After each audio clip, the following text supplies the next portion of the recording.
کله د لزانه پوښتنه کړې ده چې ولې د افغانستان د ازادۍ ورځ د زمري اسد 23مه نیټه دومره ارزښت لري. ولې دا ورځ د افغانانو د ویاړ تر ټولو لوړه نښه ده. دغه ورځ د یو ځوان باچا غازي امان الله خان د میړانې او جرأت نښه ده.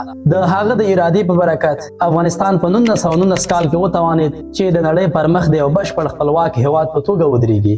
نن به موږ په دې ویډیو کې د هغه د ژوند مبارزو لاسته راوړنو او ناکامیو په باره کې بشپړ دقیق او مستند معلومات له تاسو سره شریک کړو. نو تر پایه مو ملتیا وکړئ. غازي امان الله خان د 1392 کال د جون پر لومړۍ نیټه په پغمان کې وزګید. د هغه پلار امیر حبیب الله خان و چې د افغانستان واکمن و. له وړکتوبه یې په دربار کې ژوند وکړ، خو هغه یوازې یو شهزاده نه و. د نوي فکر او اصلاحاتو هیله لرله. کله چې د 1919 کال په فبروري کې د هغه پلار د یو توطئې له لارې ووژل شو، امان الله خان ډېر ژر کابل ته ورسید او د سلطنت ماڼۍ یې ونیوله. خو اوس دلته یو مهمه پوښتنه راپورته کیږي، کله چې واک د زور او تصادف له لارې ستا لاسته درشي، آیا ته به د ساتلو هڅه کوې که د بدلون راوستلو؟ امان الله خان د بدلون لاره غوره کړه. امان الله خان تخت ته د رسېدو څخه یوازې څو ورځې وروسته د یو زړور ګام پرېکړه وکړه. هغه د افغانستان بشپړ خپلواکي اعلان کړه. دا اعلان د 1919 کال د مۍ په میاشت کې وشو. خو د دې اعلان تر شا یو ډیر لوی پیغام پروت و. افغانستان هغه مهال د برتانوي هند ترڅنګ یو ستراتیژیک هیواد و او برتانیا تل هڅه کوله د دې هیواد په بهرنۍ سیاست کې لاس ولري. د امان الله خان اعلان یعنی د انګلیس تر نفوذ ته د پای ټکی. طبیعي و چې برتانویان به غبرګون ښایي. نو جګړه پیل شوه. د مۍ په 3مه نیټه په 1919 کال کې دا جګړه چې یوازې 3 میاشتې دوام وکړ تاریخ ته د 3مې افغان انګلیس جګړې په نوم ثبت شوه. افغان ځواکونو له ختیځه تر لویدیځه تر انګریزي پوستو بریدونه وکړل. د ننګرهار تورخم دره، د خوست سیمه او د نننۍ ډیورند کرښې اوږدوالی د جګړې تود میدانونه شول. سره له دې چې د افغان پوځ وسلې لږې او زړې وې، خو د خلکو روحیه لوړه وه. ولسي قبیلې د پوځ تر څنګ ودرېدې او د ملي یووالي د جګړې په ګټلو کې مهم رول ولوباوه. یو جالب ټکی دا دی چې د جګړې پر مهال د انګریزانو پر هوایي ځواک هم لومړنۍ بریدونه وشول، ځکه برتانیا لومړی ځل د الوتکو کارولو هڅه کوله، خو د افغانانو د مقاومت په وړاندې ډېر بریالیتوب ونه موند. بالاخره یوازې 3 میاشتې وروسته د انګلیس حکومت دې پای ته ورسید چې اوږده جګړه نشي کولی. د اګست په میاشت کې د راولپنډۍ تړون لاسلیک شو. د دې تړون له مخې انګریزانو د افغانستان بشپړه خپلواکي په رسمي ډول ومنله. افغانستان وکولای شول چې خپل بهرنی سیاست په خپله اداره کړي، د هر هیواد سره اړیکې ټینګې کړي او د برتانوي هند له فشار څخه خلاص شي. او همدلته د افغان تاریخ یو زرین فصل پرانیستل شو. د زمري اسد 23مه نیټه د افغانانو د خپلواکۍ ورځ وبلل شوه. هغه ورځ چې زموږ ملت د ویاړ او غیرت نښه وګرځوله. له خپلواکۍ وروسته غازي امان الله خان په پوره میړانه د نوي افغانستان د جوړولو هڅه وکړه. امان الله خان په دې باور درلود چې خپلواکي یوازې د بهرنیو ځواکونو د وتلو په معنا نه ده، بلکې خپلواکي هغه وخت بشپړېږي چې یو ملت د تعلیم، عدالت او پرمختګ په لور ولاړ شي. امان الله خان د ښوونې او روزنې برخې ته لومړیتوب ورکړ. د نجونو ته د زده کړو اجازه ورکړه، ځکه د هغه په اند د ټولنې نیمه برخه بې تعلیمه پاتې کېدل د هېواد د پرمختګ خنډ دی. هغه ویل یو ملت د مور په تعلیم سره پرمختګ کوي. که مور لوستې وي، ټولنه به روښانه وي. هغه د افغانستان د لومړي اساسي قانون 1930 مسوده وړاندې کړه. په دې قانون کې د عدالت، د وګړو د برابرۍ، د غلامۍ د له منځه وړلو او د یوې منظمې ولسي جرګې یعنې شورای ملي د جوړېدو یادونه شوې وه. دې ټولو د اسلام له اصولو سره همغږي درلوده، ځکه اسلام د عدل، مشورې او د خلکو د حقونو ملاتړ کوي. په تعلیمي ډګر کې عصري ښوونځي جوړ کړه، لکه د امانیه لیسه، او ځوانان یې بهرنیو هیوادونو ته د زده کړو لپاره واستول. ده غوښتل چې افغانان د معاصر ساینس، طب او انجینرۍ له برکته خپل هیواد آباد کړي. امان الله خان د روغتیا په برخه کې هم پام وکړ. په کابل کې روغتونونه جوړ کړل او د واکسین پروګرامونه یې پیل کړل تر څو د ناروغیو مخه ونیول شي.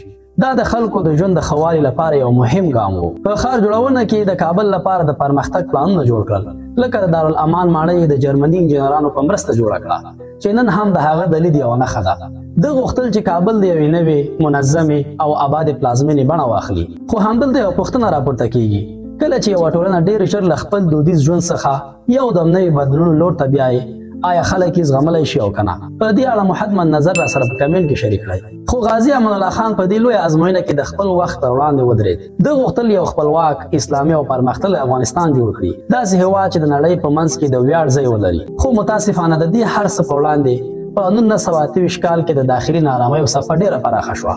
د خوست بغاوت او اوږدو جګړو وروسته د خلکو بې باوري او د دولت اقتصاد ستونزې زیاتې شوې. همدغه کمزوري حالت د سلطنت د سقوط لامل وګرځېد. پاڅونونه له ختیځه تر لویدیځه خپاره شول.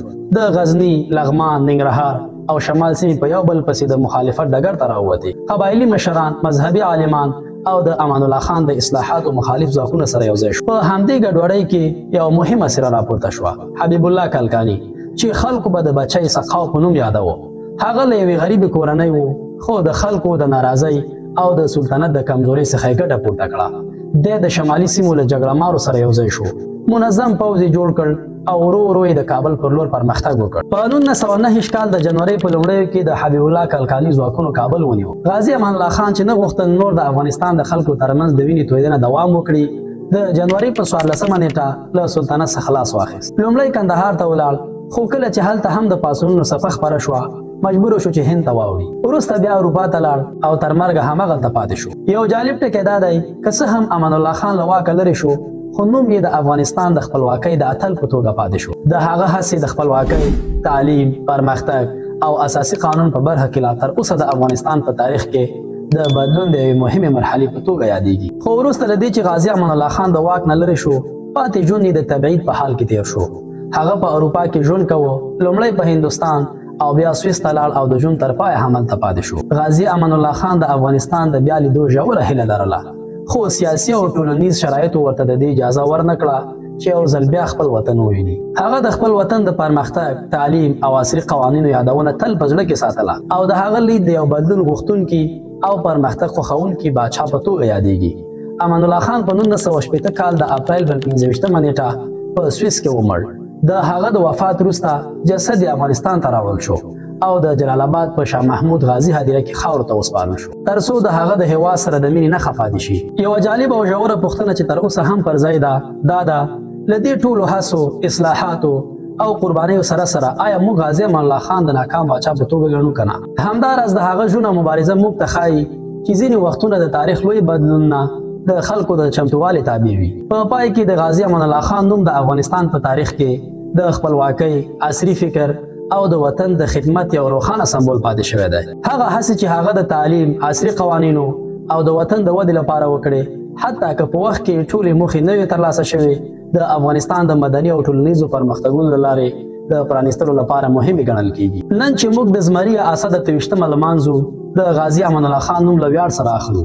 که څه هم د هغه اصلاحات ټول عملي نه شول، خو د افغانستان د عصري کېدو بنسټ یې کېښود. هغه موږ ته وښودله چې یو هېواد کولی شي خپل برخلیک خپله وټاکي. هغه موږ ته دا درس راکړ چې د ازادۍ ترلاسه کول یوازې پیل دی، خو د هغې ساتل او پر مټ یې پرمختګ رامنځته کول تر ټولو لویه مبارزه ده. نو دلته له تاسو څخه یو وروستۍ پوښتنه لرم، که نن غازي امان الله خان ژوندی وای، آیا موږ به د هغه اصلاحات منلی وای؟ همداراز د غازي امان الله خان په اړه تاریخ یو نظر نه لري. ځینې د ناکامو اصلاحاتو یو باچا بولي، خو ډېر افغانان هغه د خپلواکۍ قهرمان او د پرمختګ د مشل په توګه یادوي. دا کیسه یوازې د تیر یو انځور نه دی، بلکې د راتلونکي لپاره یو درس دی. خپلواکي ترلاسه کیږي، خو ساتل یې زموږ ګډو هڅو ته اړتیا لري.